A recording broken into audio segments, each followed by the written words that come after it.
China NC कौन जिम्मेदार है? यात्री परेशान हुए हैं, इस बात से तो इनकार नहीं करेंगी आप। इसके लिए जिम्मेदार कौन है? सर्वप्रथम मुझे लगता है कि सबसे ज़्यादा संवेदनशीलता है यात्रियों के प्रति। आज मैं खुद आई हूँ दिल्ली से मुंबई, और संदीप जी आप यकीन नहीं करेंगे, मेरे बगल में एक मिस्टर कॉन्ट्रैक्टर बैठे थे और मैंने उनको पूछा कि आपका टिकट, तो ये सर मुझे अर्जेंटली जाना ही पड़ा और मैंने 55,000 एक इकोनॉमी सीट के लिए मैंने खर्च किया, क्योंकि मुझे घर पहुंचना बहुत ज़रूरी था।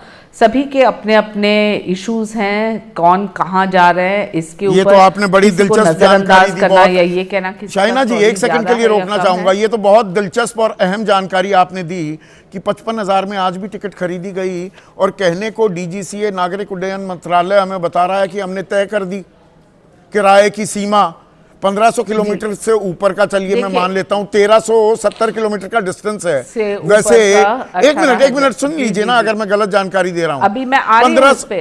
1500 से कम का डिस्टेंस है, 1500 से ऊपर भी मान लूं तो 18,000 होना चाहिए था टिकट, उससे ऊपर नहीं। 55,000 दिए हैं उन्होंने।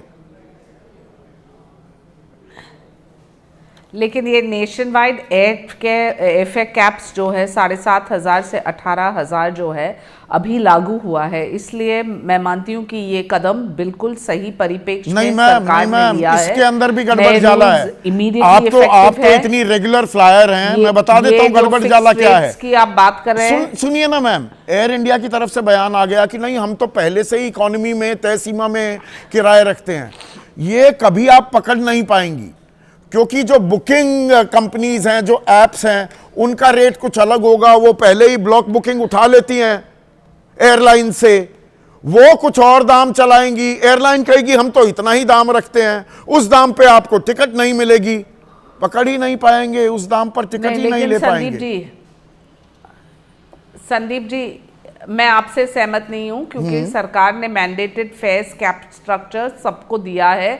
जहां आपको पता है कि 500 किलोमीटर हो तो वहां मैक्सिमम 7,500, 1,000 से मैक्सिमम 12,000, 1500 किलोमीटर हो तो मैक्सिमम 15,000, और 88,000, 80,000, 500 किलोमीटर से कम है जयपुर दिल्ली के बीच का फासला। प्लीज मुझे बोलने दीजिए। वो 88,000 कैसे हो गया था? सीलिंग्स एप्लीकेबल है यूनिफॉर्मली हर एक एयरलाइन के प्रति, और ये बुकिंग प्लेटफॉर्म्स जहां OTAs भी है, वहां ट्रैवल एजेंट्स हो, डायरेक्ट बुकिंग हो, सबको ये समझना ही पड़ेगा कि कोई भी अनयूजुअली हाई अपॉर्चुनिस्टिक फेयर्स नहीं होगा। और ये होते आए हैं चाइना जी। अब या तो जानकर आप अनजान बन रहे हैं। महाकुंभ में 90 हजार की टिकटें बिकी, किसने क्या कर लिया, किसके खिलाफ क्या कार्रवाई हुई? तभी तो इनके हौसले, इनका दुस्साहस मैं कहूंगा इतना बढ़ गया है कि ये सरकार की सुनने को तैयार नहीं, ये खुदा हो गए हैं ये कंपनियां। देखिए, सरकार की भूमिका स्पष्ट है, हमें इंश्योर करना है पैसेंजर कन्वीनियंस, पैसेंजर सेफ्टी। जो सिविल एविएशन मिनिस्ट्री ने ये उजागर किया है कि एक इंटेंसिव रिव्यू की आवश्यकता है, जहां मॉनिटरिंग एक्सरसाइज है, तो संदीप जी ये कदम है सही परिप्रेक्ष्य में। जो हमें ये देखना है कि हमारे कंज्यूमर्स को ये हाइक ऑफ फेयर्स से जो बचना है, तो डीजीसीए ने इंडिगो छोड़िए हर एक एयरलाइंस को कहा है तो 2 साल पहले जनवरी 2024 को बता दिया था FDTL के नियमों में बदलाव होगा। सुनिए ना चाइना जी, FDTL के नियमों में बदलाव होगा, ये जनवरी 2024 में बता दिया गया। उसके बाद कोई फॉलोअप एक्शन नहीं हुआ कि क्या उसके लिए तैयारी कर रही हैं कंपनियां हैं कितनी आज की तारीख में सिविल एविएशन में? एक इंडिगो है, एक एयर इंडिया है, दोनों का मिला के 89% तो सारा मार्केट शेयर है। फिर आकाश है और स्पाइस जेट है। इनको ही तो ट्रैक करना था, या ट्रैक कहां से करें? मिली भगत हो रही है। सही बोल संदीप जी, ये हर एक एयरलाइन को ठान लेना है कि वो कैसे अपने स्टेबलाइज करे अपने ऑपरेशंस को। जब आप स्टेबल फ्लाइट ऑपरेशंस की बात करें तो ये लागू एयरलाइन को ठान लेना है, सरकार को उनसे मनवाना है। सरकार क्या कर रही थी मैम? मैम सरकार क्या कर रही थी? एयरलाइनों को ठानना है, रिव्यू और मॉनिटरिंग है। हाँ। एग्जेम्पशंस जहां दिए गए, एक टाइम एग्जेम्पशन भी दिया गया इंडिगो को, जो सपोर्टिव मेजर्स आपको चाहिए, तो एयरपोर्ट अथॉरिटीज को ये आदेश दिया है कि आप सपोर्ट कीजिए स्ट्रैंडेड पैसेंजर्स को। ये सब है हमारी भूमिका। ये तो कागजों की बात है ना, आया है कागजों की बात है ना, कागज में लिखा हुआ बड़ा अच्छा लगता है। मैं आपको एक चीज बताऊं, बड़ी दिलचस्प जानकारी देता हूं। ये पीआईबी की प्रेस रिलीज है दर्शकों, ये पीआईबी की प्रेस रिलीज है 23 अक्टूबर, अभी 1.5 महीने पहले। हमारे नागरिक उड्डयन सेक्टर, सिविल एविएशन सेक्टर को लेकर टाइटल क्या है? Soaring skies, thriving economy, India's aviation vision 2047 कि हमने क्रांति ला दी है।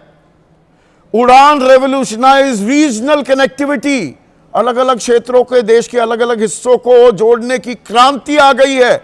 1,56,00,000 यात्री, 3,23,000 फ्लाइट्स। क्या है इसका हासिल?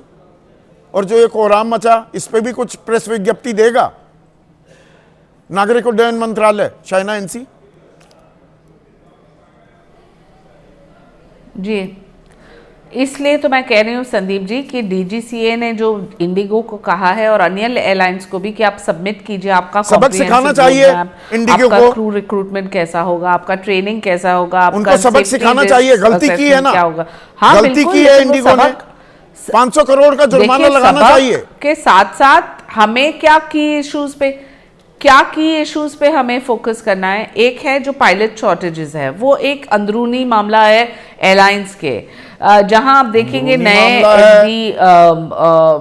टीएल रूल्स जो है, रूल्स को लेके अंदरूनी मामला है। पैसे बचा रहे थे और लगा कि सरकार कर चलेगी, 3 में से 2 कंजेशन तो हम चलाते हैं फ्लाइट्स। इन पे 10,000 का जुर्माना लगना चाहिए, पर पर्सन 10,000 रुपए दे। इंडिगो देना चाहिए कि नहीं? China NC? देखिए, आप मुझे पूछ रहे हैं जैसे कि मैं यहाँ बैठी हूँ जज के रूप में, मैं भी एक जनप्रतिनिधि हैं, झेलना पड़ा, जनप्रतिनिधि हैं। को मैं सिर्फ ये कहूंगी कि जो कोर इश्यूज जो है, पायलट शॉर्टेज है, एफडीटीएल उन पर ध्यान नहीं दिया, उसका हर्जाना होना चाहिए कि नहीं? उनकी तरफ से, जीएसटी सरकार के वो तरफ सुनेंगे नहीं और बस जी कोर इश्यूज पर फोकस करें। जेब पे थोड़ा सा दबाव डलेगा, पैसे निकलेंगे तो दर्द होगा ना, दर्द होगा तो थोड़ी अकल भी ठिकाने आएगी। दर्द देना चाहिए कि नहीं देना चाहिए? नमस्कार संदीप जी, आपको, दर्शकों को और को पैनलिस्ट को। और मेरी संवेदना है देश के 5 लाख नागरिकों से जो इन 3 दिनों में परेशान हुए, और ये नंबर केवल 5 लाख का नहीं है, इतने ही लोग और हैं जिनको कल फ्लाइट लेनी है, परसों फ्लाइट लेनी है, जो अलग अलग जगह पर हैं और जो सोच रहे हैं कि फ्लाइट लें नहीं लें, एयरपोर्ट पे जाएं तो क्या उन्हें किस तरह के हादसों का, किस तरह की लाचारी का सामना करना पड़ेगा। सवाल ये है कि अगर आप इंडिगो की बात करें, इंडिगो का मार्केट कैप पिछले 5 साल में लगभग 4 गुना बढ़ा है। 2014 से 2025 की बात करें तो मार्केट कैप लगभग 10 गुना बढ़ा होगा। इस समय इंडिगो का मार्केट कैप लगभग 2 लाख करोड़ है। ये 2 लाख करोड़ की कंपनी है। ये अपने आप नहीं बन गई। जैसे अडानी जी के पास 8 एयरपोर्ट आ गए, इंडिगो का मार्केट कैप 10 गुना बढ़ गया। आम नागरिक को क्या मिला? 80,000 रुपए का किराया।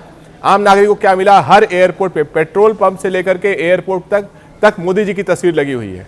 अब आज जब लोग लाचार हैं, 5 लाख लोग देश के अलग अलग एयरपोर्ट्स पे लाचार हैं, तो क्या वो उस मोदी जी की तस्वीर के आगे मेडिटेट करें, तपस्या करें? कार्रवाई तो होनी चाहिए ना। ये सिर्फ बैठक क्या खेला जा रहा है? ढील क्यों दी जा रही है? क्योंकि जो इसका जिम्मेदार है वो छुपा हुआ है।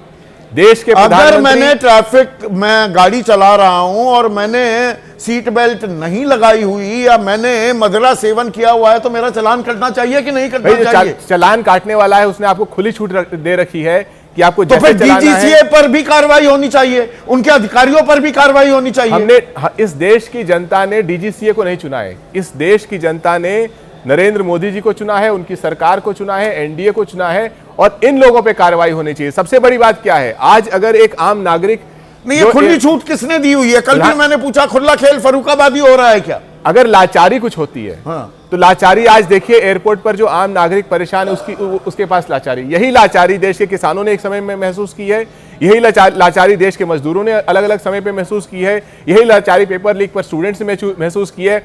देश के प्रधानमंत्री ने दुनिया भर में अपनी तस्वीरें लगा रखी हैं, लेकिन आज देश का आम नागरिक बिल्कुल लाचार हो गया है। यात्रियों की सुरक्षा से ये कंपनी खिलवाड़ कर रही थी, भर्ती नहीं रही थी। इसे पता था कि अगर 36 घंटे का ऑफ मिलेगा एक पायलट को, जिसमें 2 रातें भी होंगी, अब वो अब बढ़कर 48 हो रहा है, तो और ज्यादा पायलट तो लेने पड़ेंगे।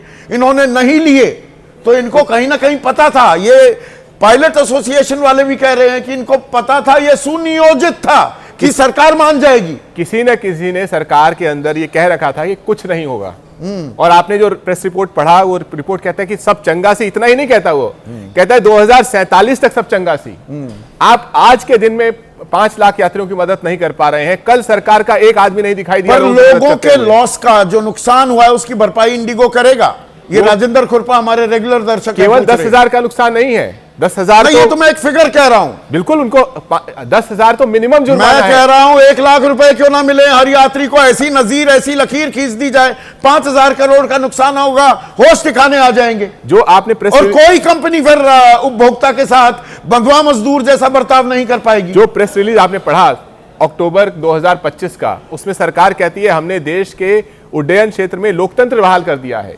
ये कैसा लोकतंत्र है कि नागरिक को उसका रिफंड नहीं मिलता, उसे लास्ट मिनट तक उसका सामान नहीं मिलता, वो दर दर तक भटक रहा है, सरकार की तरफ से एक शब्द नहीं आता। और आज भी आप कह रहे हैं कि 10,000 रुपए का जुर्माना होना चाहिए, लेकिन अगर आज आम नागरिक जो 5 लाख लोग इससे परेशान हैं, वो अगर कंपनी को कहें कि 10,000 रुपए का जुर्माना दीजिए, उन्हें ये सरकार कुछ नहीं देगी। हो सकता है मोदी जी की तस्वीर दे दे।